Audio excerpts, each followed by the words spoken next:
All right, welcome, Built for the Storm podcast. I'm doing like what I normally do and just try to figure it out as I go. So if you, there's a slight delay or some weird rubbish you heard, is what it is. So I have a guest. Obviously, as you can see, George Kontos is joining me. If you're from San Francisco and you don't know George, you are dead probably. But we are going to have a good time. I brought him on because George and I have a great time together. We did the fantasy camp together. We had a great time bantering, but then also we were teammates for like 6 years, and it was awesome. So I figured he is in the stream. He is in the media. He's in what's going on with the Giants. I want to do more of these with him. I think it's going to be awesome. But he has more knowledge in wisdom than I do what's going on with Giants games because he's living it more than I am. I'm slinging beer, watching games as I do it. That's kind of what I'm doing. So George, man, welcome. Thank you for coming on. I appreciate you, man. No, happy to be here. Glad we're able to knock this out and looking forward to doing more of them together. And Heck talking. yeah. Heck yeah. He's trying to get his baby down. Doesn't seem to be working for him. So my wife had a last minute impromptu work trip to Miami, and she's like, "You gonna be okay for 48 hours with just you and the baby?" I'm like, "What? First time alone with just me? I normally do this stuff." So that time was a monster debate between her and I right now, and I lost that one. So whatever it is. That won't be the last that you lose those debates. Awesome, man. Well, thank you for joining us. You're in Chicago, so you're on the same time zone, so I don't have to try to figure all that out. But we are going to talk Giants baseball a little bit. So I've been on a rant the last few times. One, I've talked about bullpen. You got to have a bullpen in order to win ball games. I don't care what the new rules, all the new stuff. You got to still have a bullpen. It has not changed in 100+ years. It's not going to change. And last week, or I think it was a couple weeks ago, no, it was last week. I did one on are they built for it, the storm that they're in right now? Are they built to get out of it, or are they built to possibly change it? I thought they might be able to. I'm not sure that's going to happen this year, but do the people up top, and we love Buster, and I do believe he has a good vision for this team. But what do you see if there was an argument, if we came at this table and we sat down and I said, Kontos, do you think they can do it this year? I'm not saying you can or can't. It's like 6 weeks out. We were at the 2010. In 2010, I remind people we were 10 games out going to September. We figured out how to win the whole thing. So there is that Cinderella card, but with the injuries, Chapman going to the DL or the IL again, I guess you should say, and you got all these different scenarios in play. I don't know if they have that same chemistry that we had in 2010, but what are you seeing, or what do you think has to happen for fans, players, front office, everybody to go into an offseason with some hope for next year and what they need to do?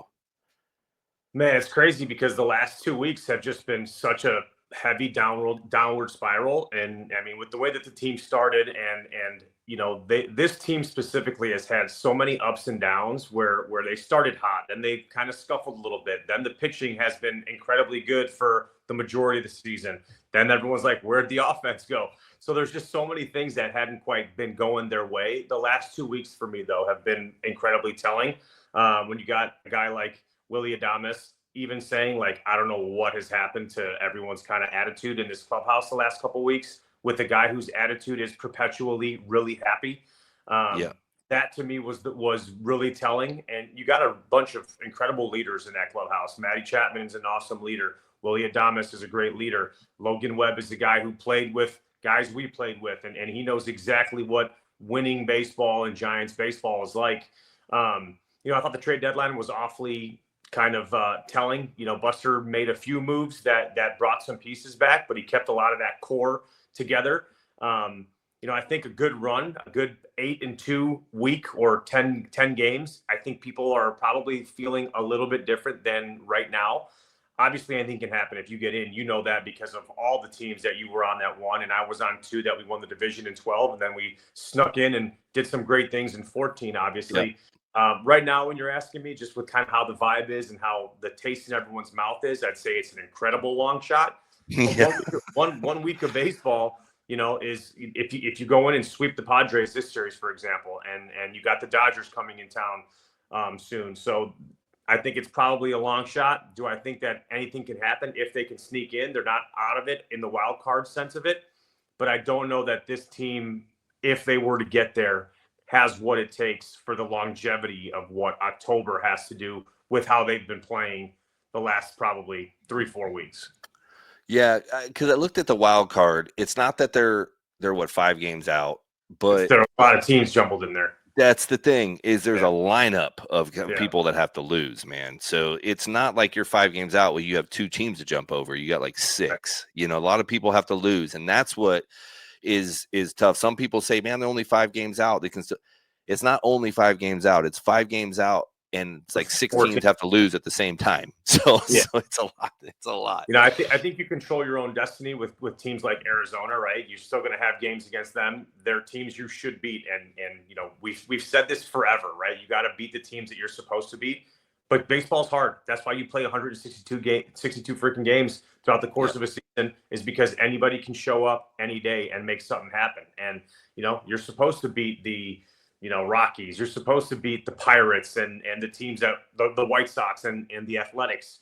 And man, this game is hard because a lot of goofy things can happen when you throw a baseball 60 feet 6 inches and a guy puts the bat on it and hits it anywhere. So, you know, I think it's been a little bit deflating. Not a little bit, it has been, and I'm saying that from somebody who wants this organization as a guy who's still currently involved in covering it and an alumni, same as you. I want these guys to do well. I want them to have success under everybody, especially Buster, a guy who we know incredibly well for a really long time. But it's been deflating. And when the local media starts even being like, hey, man, what the heck's going on around here? Yeah. That's you've really kind of hit a point where there's some eyebrows are being opened around the city. And you know better than I do, for as many games as you pitched in that ballpark, that place, when it is slammed and rocking, is the best place to play baseball. And hands down. You know, even Kruk on KNBR, when he comes out and he's like, you guys have to keep these fans involved. You owe them an effort, a good effort. You owe them to want to keep coming to those ball games. And I think that's the most important part, is that they need to kind of find a little bit of a way to bring back that good, positive energy and keep those fans, which are the best in the game, wanting to come back and still come every single night. So that's your feeling, the vibe, the clubhouse, the energy behind that. You think that the attitudes of players have changed to a point where the mentality is not walk in and try to figure out, hey, how are we going to win today? It's their mentality is, how are we going to lose today? Or what way? You think that's more like it? Or do you think, are they coming to the ballpark with energy, do you think? Or do you think they're coming to the ballpark with, like, I mean, the other day, like with the double play ball that was supposed to hit the second base bag. And I heard Adamas, he's like, well, that's just how the year's been going. Man, that's where it's like, that's not, in my opinion, I get what he's trying to say. I also think that he's trying to be honest, but also the leadership side of that is like, that's probably not the answer that people want to hear, right? It could be like, hey, man, it's baseball. It sucks. But you're almost kind of telling everybody, you know what? We had a hard luck year. You know, that just kind of sucks. I don't know if that's the answer I really wanted to hear from him on that, but I get that they're frustrated too. I don't think that's an answer that a guy in the clubhouse ever should be saying, right? And it's you definitely don't want to lead the fans down a point where, oh, these guys are no longer committed to going out there and playing good baseball. And you know as well as I know that when things are really going bad, it's really hard to get out of those bad situations, because it's really hard to change that bad mojo or bad energy. And it could take one great game. I mean, they had one just last night where they played well, and you win this ball game. Logan Webb gets them off that train. They finally win a game at home when it's like, what's been going on? And now you're going into San Diego with this series that's going to be really important. You win again today, I think the vibes get incrementally better. You win again tomorrow, keep getting better, right? It's those losses that are really heavy. The Webb game, I mean, at some point in time, you got to think Verlander's like, hey, like, what the hell just happened? Like, I just threw the same game. I can't buy a win. I mean, it's got to be kind of weird. I mean, that, to me, that part, I am still trying to understand, because that dude he knows it though. It's not a knock. He's not Verlander from 5-10 years. We get that, but he doesn't need to be. But I'm like, he's pitched better than one win. I mean, this guy cannot freaking get a break. Like, you know, I did a little coverage hit on him where I compared a side by side of him this year to him in 2023. Last year, you throw it out the window. He had an injury-riddled season. He was Yeah. trying to figure it back out and get back. The stuff, when it's at its best, still is very similar. There's just a few more mistakes, I think, that he's made this year. He's left a few more pitches in hittable areas, in counts that he knows that he's got to bury a slider or throw that fastball at the top of the zone or above. He's just missing by a little bit. But when you're Justin Verlander and guys have 20 years of video on you, they're ready for it. And if it's not 97, 98 anymore, it's 93, 95, which, while it's still really good, in today's game, it's not the same. I remember our average fastball velocity for our bullpen was like 91.9. Remember that postseason? Yeah. I can't remember which one of our beat writers were like, yeah, you guys are the slowest bullpen in the big leagues. And we're like, beat it, get out of here. We're also the craftiest. Okay. Yeah. It's just, to your point, he has pitched better than the stats and the win-loss and all that. The team hadn't picked him up about 6-7 times. They've blown. It's unbelievable. Yeah. And then he had a couple of those games where, 1 or 2 innings just got away from him, and he'd pitch 5-6 innings and 4 of them would be great, or 5 of them would be great, but a 4 spot he'd give up in like the second or the third. And then you're playing come from behind baseball anyways, which is difficult, especially in that ballpark. Right. Just drive you up and score 4 or 5 runs. It's difficult to do in that ballpark. Yeah, and the way that they're playing the offense right now, I just thought, man, I was, when I saw him in spring, I know that spring trainings, it is what it is on that. But you saw the approach was put the ball in play. I mean, sitting in the meetings too, when I sat in the meetings and listened how they were grading players, I mean, it was like you needed a freaking MIT degree to even understand how they were freaking grading these guys. Like, I'm like, are you kidding me? Like, I probably would have failed every single one. I looked at Pat Burrell. I'm like, what do you think I would have scored? He's like, not good. Spring training, the way I was like, I didn't even know they scored guys in spring training. But like, I'm just sitting there like, but as I started to see it, it made a lot more sense. And I was starting to kind of understand, hey man, it wasn't that we didn't knock them on getting out. We knocked them on, hey, they had a terrible 2-strike approach. Like, or they grounded out a weak ground ball when they were 2-0. They didn't care if they lined out but it was like how they made contact and what counts, etc. I'm just not seeing that team right now. I mean, the swing and miss rate's incredibly high, but I'm like just thinking, I don't necessarily know if I agree. Like, I don't know what happened to them because they had a great game plan going into spring training, and I know you're hearing it, and you hear it. I don't pay attention to media a whole lot when it comes to what facts are, or truth, but you do hear it. You're like, Melvin, like, is he a guy is he on the hook? I don't think he is. I don't think Buster would have extended him if there was a situation where one bad month can cost him his job. I do not think that. Yeah. But they are talking about, does he need a whole new coaching staff? And even though, like, we played with Pat, I think the guy was an incredible hitter. I think he has a good idea on how to coach guys on how to hit. They might not be listening to him. I don't know if that's the skid or not. But I just feel like what do you see? Are you hearing it? Like, I just don't know what you're feeling when you're over there. Is it a coaching? Do you think the coaching scenario? I look at it as those are the first guys going to roll before players. Is coaches are going to get moved out, but I would assume that's got to be something coming. You know how it goes as well as anybody. You played baseball in the big leagues for a really long time, but there's always somebody to blame outside of the players, because they're the hardest people to make the moves on, because they're the guys that go out in between the white lines and go do everything. And one thing that I can say, since you brought Pat Burrell up, I mean, that guy is incredibly committed to getting there early, working hard, doing his homework. He's always down there in the cage. I'm there doing something at 12 o'clock, and he comes out to run stadiums before everybody gets there, and do his prep work and all that. So it's been really cool to see Pat as a player, just how talented he was and all that, and now switch it to how committed he is to wanting this team to do well. I mean, I remember I'd have a couple conversations with him about just different guys, and it doesn't matter who it was, but he's like, oh man, this guy's approach has gotten way better. I'm super pumped that this is what's going to happen.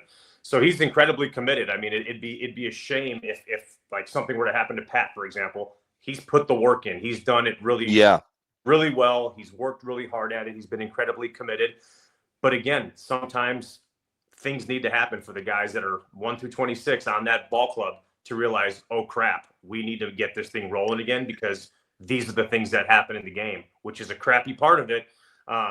But this offense, I mean, really, but for maybe 2 weeks of the entire season, they haven't rolled consistently all together. You haven't had Willie Right. and Matty Chapman.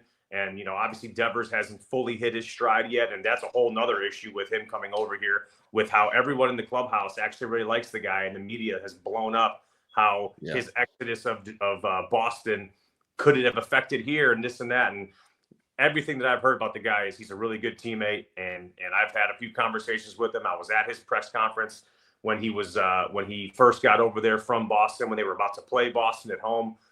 I mean, he said all the right things, and you're talking about a guy that has spent his entire organization his entire career with one organization, drafted as a 16-year-old, signed the largest contract ever. So that's a conversation for a little bit of a different time in regards to him specifically, but a lot of those guys have not just rolled at the same time. And in order for you to be successful, you can't just focus on giving up 2 runs or less every game, because that is incredibly hard to do. Our teams did it for a long time. Where it's not the same game, though. That's not the same game. Yeah, but it's not the same. I agree. So the offense hasn't rolled as well as I think anybody would have expected or anticipated they would have. And the pitching was so good early, and it's faltered just a little bit lately. Like the bullpen ERA is still second in the big leagues, but they were so locked down early. The starters were incredibly locked down early. When you have those times throughout the course of a 162-game season where the pitching a time or two through the rotation scuffles a little bit, that's when the offense has to be there to pick them up. And we just haven't had that give and take. It's just been nowhere non-existent for the most part. Yeah, I'm going to get back to the bullpen, but one thing you were saying with Burrell and those guys, I agree. I honestly don't even think that it's a coaching. I don't know if it's a coaching and I don't even know if it's either. I really don't. Yeah. I think it's an attitude. I think it's a mentality, and it's not even that. Well, then go after Melvin, but Melvin can talk till he's blue in the face. Somebody has to actually do it, though. The players at some point have to act, and that's why Sabian was so good, and he would be good for Buster. I think he is good for Buster personally. I don't know anything about it, but I do believe that there are Buster. I'm sure was picking Sabian's brain a long time before the season even started. But Sabian sometimes never made any moves, and everybody's like, "How do you not make any moves?" Because Sabian's philosophy was that at some point it's not the coach's fault, it's the player's fault. Yeah. If it's not the player's fault, it is the coach's fault. Regardless, this team has to step up and actually own it and make an adjustment and change your thought process, change your attack, take responsibility and take pride in your job and go do it. To me, that is what needs to happen. And so for me, I look at this team, and on paper, they're fine. I think Chapman, I think he came back too early, to be honest with you. I think they were on a run, so he came back. I think that's why he went back to the IL, because they're like, bro, it ain't going to work. Let's just shut it down, because you got to stay healthy. We signed you to a deal. We got to have you for the long haul. So I think that's the move that happened there, which it probably should have, because he didn't look the same. He really didn't. And he's got a lot of talent.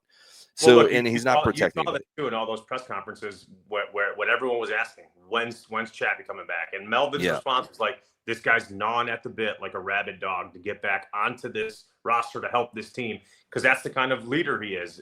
And, if he came back a little bit early, there's no doubt that there would have been ramifications to him coming back early if you can't grip the bat the way you want and have the bat control.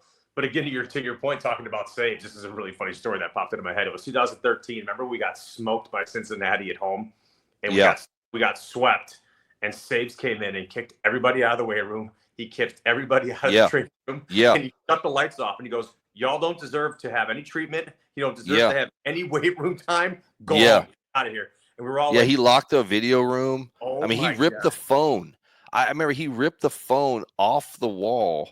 And I remember the next day, I duct taped it together. It might have been too soon, but he still had an office down in there. And I duct taped the phone, and I brought it to him in the office, and I asked if he still wanted to use it. And he said some not so kind words and told me to get out of his office. But it was actually really funny. But that's what it was, right? It caught your attention. It caught everyone in that clubhouse's attention. It's like, oh man, we need to clean it up right now. Exactly. And that's what he did well. Like, some guys didn't like, at first you're like, what? This guy is psychotic. He wasn't psychotic. He understood the game. Yeah. He understood the game. Like, it's not about how much weight. It's not about how much you stretch. you have this. I didn't pay you because you didn't have skill. You have the skill set. Get out there and do your job. Like that is actually what some teams need. Yeah. And I think when you got teams like this going on right now, I would do this if I know they got so much analytical garbage in there, which and being in spring training, I was completely against analytics. Then kind of talking to those guys and kind of learn a little bit about more of what they're thinking. I actually probably appreciate some of it, but Yeah. it's like everything else. You open that Pandora's box, then now you're overly doing it. And Yeah. some of these guys are probably paralysis by analysis right now. Like I would be like, none of you are going to talk to any analytic guys for the next week. Go out there and feel the game, feel your swing, feel your pitch. Like quit worrying about your body mechanics and your spin rate. Feel it. Feel Yeah, it. no, Did it. I very much agree. I've always been much more in the way that you viewpointed. I think that decisions should be made, analysis should be made by using your eyes. Like you need to use your eyes, and then you can use the information as a complement to what you're seeing. I mean, anybody who knows baseball can go and see what the problem is. And I'll use a guy who has cleaned it up a little bit, but like Joey Bart, for example, couldn't hit an inside fastball. Rushed him up, and he got taken advantage of because the big leagues will exploit you incredibly quickly. And the information is just so prevalent, whether like guys are looking at iPads, hitters are looking at iPads, are like, what does this guy throw? This percentage, blah, blah, blah. I watched an ESPN game maybe last year or 2 years ago, and Joe Madden said, which was incredibly interesting. He said, these guys are getting way too much information right now. They need to be given information by the guys who played the game and understand what information is relevant. But you need to be fed only the pertinent information. Like you as a hitter or a hitter going into the box doesn't need all this information. They need to know what the pitcher's strength is, what to expect in a put away count, and then he needs to go and be natural in his approach. So to your point, the paralysis by analysis thing, I think, has really swung to the heavy side as of lately.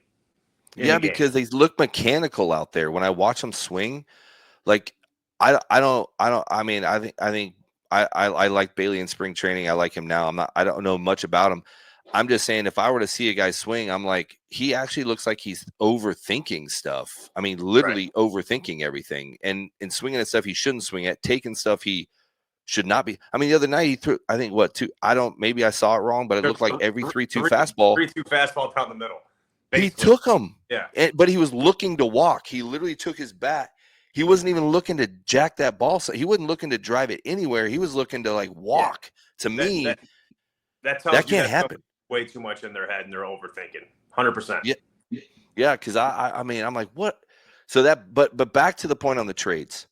I texted Buster, and Buster, he's professional, and I appreciate, he's awesome. Even he doesn't give up nothing, which he shouldn't. Right. I just said, hey, I appreciate I know what you did on that trade deadline, dude, and I know what you did, and I think you kept your team intact and understood what guys you could give up to maximize your future and your minor league system to build a really good team coming up. Like, I thought it was smart what he did and how he did it. I think the guys that he traded away are very good bullpen guys, and they're great. But it's part of the job as a bullpen guy.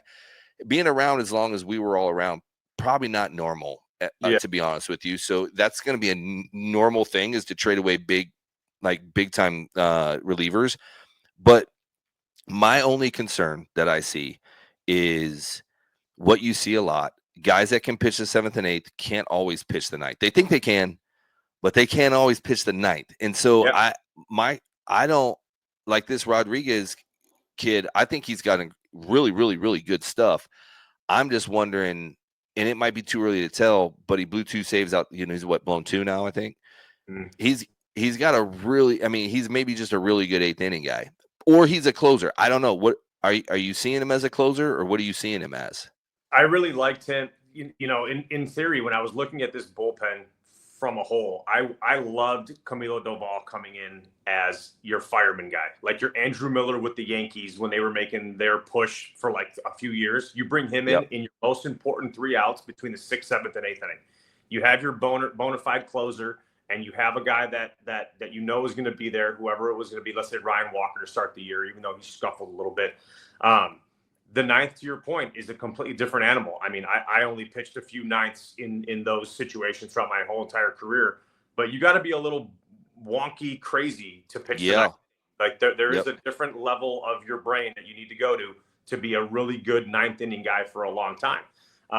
You can notice the difference in the puckering up a little bit of these guys when they have a lot of success in that seventh or eighth. Then you go to the ninth, and then like Ryan Walker, for example, I thought he handled it incredibly well last year when he got in there, and he was dominant for his whole time as the closer. A guy like him, his mechanics and his delivery are so unique that if he's not timing wise exactly on, he's going to have problems. And that's what we saw at him early. I think mentally he's actually fine. I've had several conversations with him, but his timing, if you're off with how far across his body he throws, that 97, 98 mile an hour fastball goes 95, 96, and you're not locating it nearly the same. And we literally saw that. So he needed a breather to come out of it. Camilo was having an incredibly good season, and then you get into that closer role and regress a little bit, only because that inning is such a difficult, pressure-packed inning. And everybody, you do as the guy on the mound, but also those guys in the batter's box, the focus tightens up a little bit, and guys are able to realize that you're running out of outs. There's 3 left, and you nitpick on your pitch selection better. You take swings that aren't quite as big, and that's when those games become a little dicey. Get a guy on base, a lot more pressure-packed. So to answer your question, do I think Rodriguez could be a really good ninth inning guy? I absolutely do. I think he could be a closer. I think emotionally he's got to get to the point where he trusts in the fact that he is a closer. I think right now he's a guy who's having a really, really great season, obviously an all-star. I'm sure you probably watched the all-star game, though, but that was the first time he faced that kind of pressure. And granted, that's a crazy time to do it. But you noticed a little bit of him feeling the pressure in the all-star game. Like when I was watching that, I felt like, okay, he understands the pressure that is maybe the same as the ninth inning, but it's definitely amplified from the seventh or the eighth. I think he'll be fine. I think that once he gets his feet under him and has enough reps in that ninth inning role, you haven't seen him have a complete lack of a lapse of unable to throw a strike for the most part. He's still a young kid, but I think he could handle the ninth inning. Just needs a little bit more reps. Do you think they're going to let him close the rest of the year before they make a decision? Like, I'm just wondering if they go after a closer this year. I think you and I know this better than most, right? The bullpen is so important. If you have a guy that would fit into your mix, into your rotation, or into your bullpen in the back end, why would you not? Why would you not prioritize that? If there's a guy available that's a good fit that you can get for whatever fits the amount that you want to spend for that role, you just make your bullpen a lot deeper. If you get whatever XYZ closer that hits the market that wants to come here and you can work out a deal, why would you not just bump everybody back one and just have that guy? You know what I mean? Like, I agree. That would make sense to me. Just because I think closer jobs,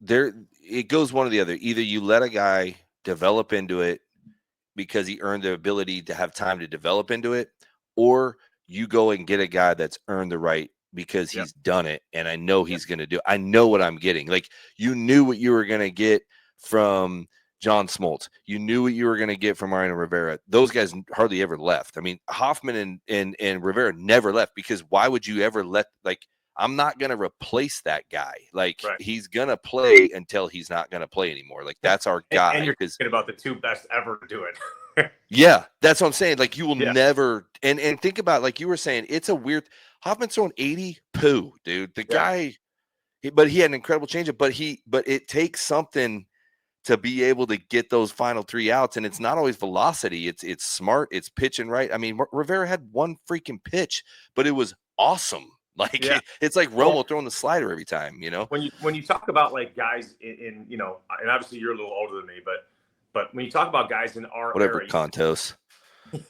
you the guys that I think of are like Kenley Jensen. I think of Aroldis Chapman. I think of guys who have done it for a very long time successfully. They've never fully left the ninth inning. Like, even Kenley Jensen, for example, went kind of all over the place. He scuffled a little bit here and there, but the guy still closed from 2011 to now. He's still a closer. Aroldis Chapman, he's kind of bounced out of that closer role, but when push comes to shove, he's been throwing north of 100 for his whole entire career back in the ninth inning role. Those guys are built for that ninth inning. They understand what it takes, and they're also a little bonkers enough to be able to handle that. And they're just like, Yep. I don't care. This is what I'm bringing. If you hit it, great. If not, you're going to lose.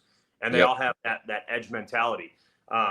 So, you know, closers are, I think very few are people that like limp into that ninth inning and hold it. Most guys that I've seen that are closers, they grab that ninth inning, they're like, this is mine forever. That's right. That's right. And I don't know if I've seen that yet in the Giants bullpen. You know, I don't know if I've seen it. I haven't seen it the last few years. Even Duvall, I get it. He was in and out of there, Walker's in. But I don't know if I've seen a guy, even when I was in spring training, I was just watching some of the guys in how they did stuff. I do not think I saw a guy that was like, he's not only crazy enough, he owns it. And it's like, you're going to give me the ball in the ninth because I'm going to get the job done. Like I don't see that energy quite yet. I don't think they found that guy. Like, you know, even though Casilla and Romo, they kind of went back and forth, it depended on the year, right? But if they got the role, it was, that's it. I'm going to do it. And even Casilla wasn't the big, like, showy guy. Like, I mean, he made it interesting in the ninth, but he didn't make it interesting because he was showy. He competed, and he just was kind of like, I'm going to take the ball. I'm just going to go. Right. So, and because my podcast, I can do this. I have to hold on. I'm going to go back to, I was trying to figure out if everybody hated us, George, or what, but, I was like, why is no one watching us? This is dumb, you know? But I'm looking at it and it said loading. It didn't go live. I'm like, what? Why would you not go live? I'm not really understanding. So I don't even know what happened. I'm assuming that this is why I don't. Yeah, and this is why I'm not allowed to do this, because without a producer, I'm probably never going to be allowed to do this again, because it just like randomly said like error. So I'm like, whatever. So it is what it is. It'll be on friggin' YouTube, so it'll be good. But I'm waiting. Romo owned it when he had it, because, you know, Casilla owned it when he had it. Weeze, that guy was a bona fide. I mean, that guy was a freaking closer. Like, he was like, he would throw 52 pitches if he had to and come out the next day. He was crazy. He did what he needed to do. You know, Romo and Casilla were closers. They owned it in their own way, and they did a great job at it. But I feel like Weeze was the last man, kind of that mix of crazy and smart. Like, you know what I'm saying? Like like when he walked into the stadium, everybody would look at that one guy and be like, he's definitely the closer. Like, that's the kind of guy, you know, like that's how, you know, that's kind of how he looked, you know. I'm waiting for someone to put up a Giants uniform that does that. Like, give me that Papelbon guy that doesn't apologize for nothing, pisses everybody off if you're going in against him. But that's why I've got you out there, man. Like, I want that guy. You know, I don't think I've seen the game is so much different now, though. On what true. You know, like what you can, and I don't even mean necessarily the game in between the white lines. I just mean, like, if there was as heavy of a media presence when Jonathan Papelbon came in, or Brian Wilson, when Weeze was like, if there was everything that would go viral in 7 seconds, Weeze would have had a viral moment every 3 hours. You know, like if things could have gone viral as fast now as or back then as Good they point. do now. So, like, I think I agree with you. I mean, you think of a guy that's like, you know, I think of Craig Kimbrell, right? Craig Kimbrell is a guy who just doesn't care. He's just like, give me the ball, put the sign down, and catch it. Like, right. You have to. I feel like closers are either just like emotionless. Give me the ball, see the sign, keep it simple, stupid, or they're just incredibly smart. They know how to deal with it all and can rise to the occasion. I think it's like one or the other. There's no like in between closer guys that are bona fide closers. I know, and I know it's morbid to even say, but I kind of need like a Dexter version of a closer to come back. You know, like, I do not have emotion. It does. I don't know what to tell you. Like, it doesn't bother me. I'm going to destroy you. Like, I'm waiting for that, and I really feel like I'm not Buster, and I hope I don't get a text and him tell me I'm an idiot. But if I'm Buster, I am literally going to be like, I'm going to find that guy.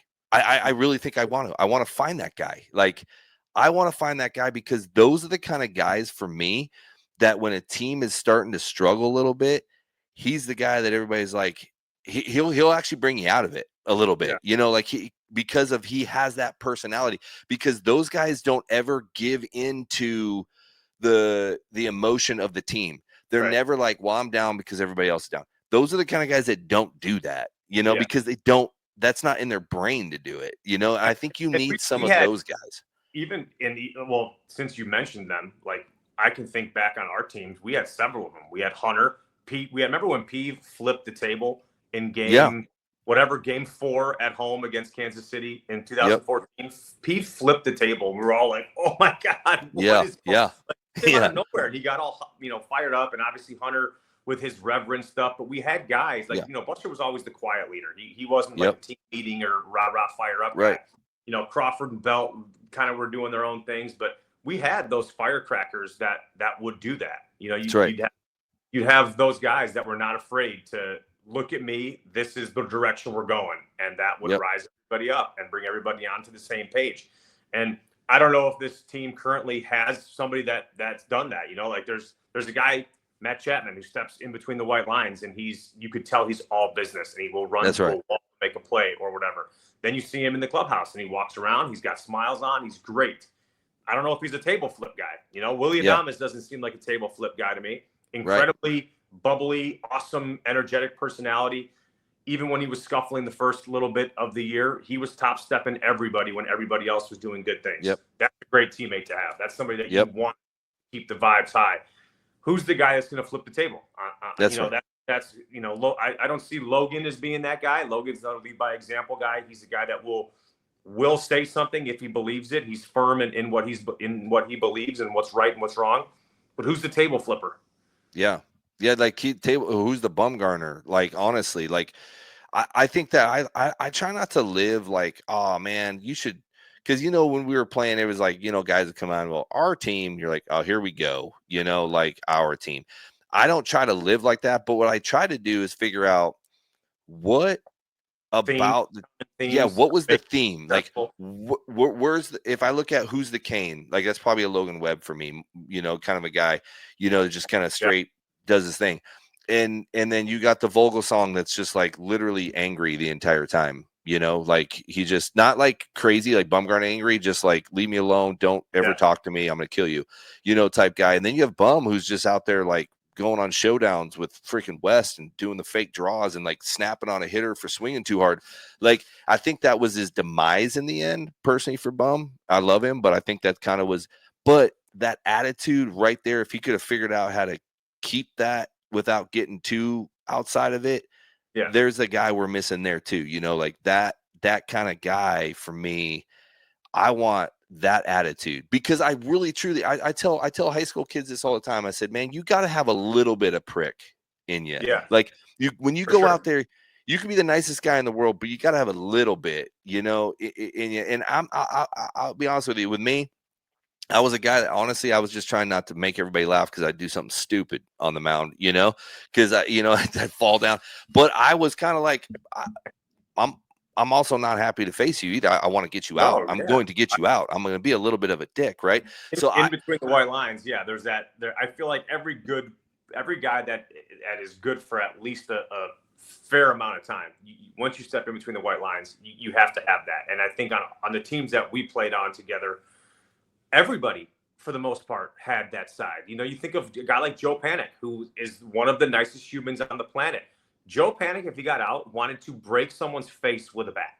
Like, that's how angry he would get. Right. And he talks to him after the game, and he's just like, hey, what's going on? I'm going to go home, have dinner, or whatever it is. But he's like the nicest guy ever, Brandon Belt, for a guy that showed not much emotion. That guy cared a ton. Like, he knew the strike zone, but in between the white lines, he cared a ton. And it was just his demeanor that he was quiet. So a lot of guys, I mean, he's been around for forever, so people probably know that about Brandon specifically. But these guys in between the white lines, even like Ryan Theriot, for example, guy who was a goofball and liked to keep it light. Yeah, in between the white lines, man, that guy was a lion. Yep. And that's how I don't see that this year. I just don't. I don't see that. And that doesn't mean the guys aren't good. I think on paper they're great. Doesn't mean that they're not like that. I'm just not seeing it. And if I'm Buster, I'm I'm not necessarily gonna. Hey, man, he has his way of doing things, and I don't think he's done a bad job. I think he's done a great job. I really have. I mean, I could not imagine having to make decisions as a president. To be honest with you, I wouldn't want the job. And I don't think that he's made any bad decisions. I think that what I'm looking for is what can I do to be like, okay, on paper, I've got a lineup on paper that should be absolutely dominant. Like no one's right now, you can pitch around anybody. Like you shouldn't, not with the first 4 or 5 guys in the lineup. You shouldn't be able to pitch around anybody. So I think that'll get corrected. And I think it will. I think a fresh start, guys getting settled in. I think you're right. Devers getting settled in a little bit. I think even Willie getting settled in a little bit more, getting these guys settled. I think Chapman coming back healthy. That's going to help. I just am looking for that spark plug, and not just like the crazy run around the bases spark plug. I'm talking about the pitching spark plug starter. I put a lot of things on the pitching staff because I'm like, they're doing great pitching. They are. I think they've done phenomenal this year. But I think give me something where people are like, we have to play really well right now because I want to see that. I want to see the beard come into the game. I want to see it on the team. I want to hear freaking Romo's little Marachi or whatever he freaking played with the lights blinking. I want to see that, right? Yeah, that one. I want to see that. I want to see Casilla be like, oh man, I can't wait for his first. Yeah, like that kind of stuff, man. And then watch his first warm-up pitch go 18 feet over the catcher and be like, freaking, this is awesome. He's here. Like, I want to see it. But if you're not going to get to see it, if we don't play the game the right way. And I'm not seeing that situation's in play. I think that when we played the way our bullpen was, it was like teams would come in and be like, oh man, it's the freaking 6th inning. It's a 2-1 ball game. Well, we're going to see these freaking 5 guys come in now. Like, whatever, you saw teams not want to see it. We wanted to see it. And I don't see a situation where other teams are like, whatever we got to do, we got to stay away from that situation. We don't have that presence right now. And that's what I want to see. That's the presence I want to see. And I don't feel like we have that yet. And so that's why I was wondering what you were thinking on the moves that they should make in the offseason. Because I think they need to go after a freaking starter. And because I think he's awesome. I love watching that guy pitch. I would love to see him back. And the one thing that I think that we are obviously incredibly spoiled, but then biased because we were privileged to be on teams that had good chemistry and had the guys happened to end up getting drafted and being there from the beginning, or added that completed a really, really incredible group of men in the clubhouse that all, everyone always asks like what was so great about our teams. And the one thing I say is like, there were not really any little cliques. We could have 15 guys that would love to go to dinner on the road, right? And all of them have a great time. It didn't matter if you were white, if you were Dominican, Venezuelan, whatever you were, we all could hang out together. There was no cliques. And I think that our chemistry was the most important part of what made us successful. And I think with Buster at the helm now, that is automatically going to ooze out of his decision making. And he said that, or he's said like, hey, this is the type of baseball that we're going to play here. And to add on to what you said about, that he went from retired to buying into the ownership to like, hey, I'm going to run this thing now. Dude. And he's done a really good job, I think, of handling it. He's brought people around that he trusts, that he can bounce ideas off of. And I think he'll be the first one to tell you, like, coming into this, I didn't know what to expect. I want to have enough people around me where I can make good decisions, not only for this organization, but for the players themselves, the city. And this is all he's very passionate about. So I think that specifically in itself is incredibly positive because he's somebody that cares about not only the win on the field, but he cares about the organization. He cares about the city and the community, and all that stuff is incredibly important, especially in the market that we play in, or they play in now, that we had so much success in. So, I think that bringing the right people around, and I do agree with you. I think Willie Adames signing the largest contract in the history of the organization at the time. Well, he still signed it. Now it's bigger. The Devers is bigger, but he got traded over here. There's a lot of things that go into that, a lot of pressure that mounts with new threads in a new city, new teammates. And I think he's done a really nice job of getting himself acclimated. I think once he really hits his stride, the guy's a good baseball player. You can't judge him based on the 120 whatever games, however many it is. so far this season. He'll be just fine. Chapman's just fine. But, I do agree. I think that if you can add on to your bullpen, you can never go wrong with having another bullpen guy. Starting pitching, and this is just the blueprint of success that we had, and I think it's very able to be replicated nowadays, especially still in this ballpark. Starting pitching in general, and defense is what's going to win in that ballpark. And if you have an offense that can go score some runs, if you can put up 4, 5, 6 runs a game, you're going to be successful for a long time. Yeah, because I think the Dodgers, they don't really scare me like they did. Like I mean, they're beatable. I mean, last couple of years, I was like, I don't think these guys are going to lose. They're beatable this year. Like, it's about pitch. I still think it's about pitching. I still think it's about how do I keep those guys from crossing home plate. Well, defense and pitching is how you do it, because 100%. Their bullpen's beatable. There's not enough good bullpens out there right now to say you can't beat the bullpens. They're just not. I don't know why. I just don't see it. Post-trade deadline is pretty good. Well, yeah, I agree. But I'm just saying, like, there wasn't all year. The division. I mean, if the Giants didn't go into the hole they went into, this would be a crazy, weird division right now. Well, I mean, they just played halfway decent. They were tied for first place, 3 weeks into June? Yeah, that's what I'm saying. Or right at the beginning of July, whenever that was at Dodger Stadium, right before the Devers trade in June, last week of June. They were tied for first place in this division. So you can't say that this team couldn't or can't compete, because they did it. And that's right. you look at what's happened since then, right? The pitching has taken maybe a slight step back, still very good. Yeah. The offense and the cohesiveness of the offensive production has just not been there. They've made some defensive mistakes. They've made some mental mistakes that shouldn't happen at the major league level. Yeah, base running, yeah. And those are the things that really, really good teams that have a chance to go far in the play, like to get to the playoffs and go far in the playoffs, you don't make those types of mistakes. Those are the mistakes that you can't make. And I get it. It's a new team, new unit on the field, and pulling the direction together. They got to find their way. But you can't make the mental mistakes. You can't be missing cutoff men. You can't be, doing some of the things that have happened. Can't be on an infield fly rule, getting thrown out at second base, stuff like that. Those are mistakes that should never happen at the major league level. So you think the Giants can compete next year? Yeah, of course. I do think they can compete next year. To your point, I would love to see Robbie Ray back here. I think he would. Yeah. I think he would like to. I think he's enjoyed his time here. Obviously, when you are able to hit the market after an all-star season and doing what he's done, it might get a little bit more. It might get a little bit more expensive, but I think he's a. I mean, look, he just post Tommy John surgery. That elbow's got another 10 years in it, so he'll be just fine with the elbow. I think they can compete. I do. Yeah, I do too. Georgie. Yeah, this is good, man. This is good. I don't like to let people listen to me talk this long, because it's 48 minutes and people probably think I'm weird.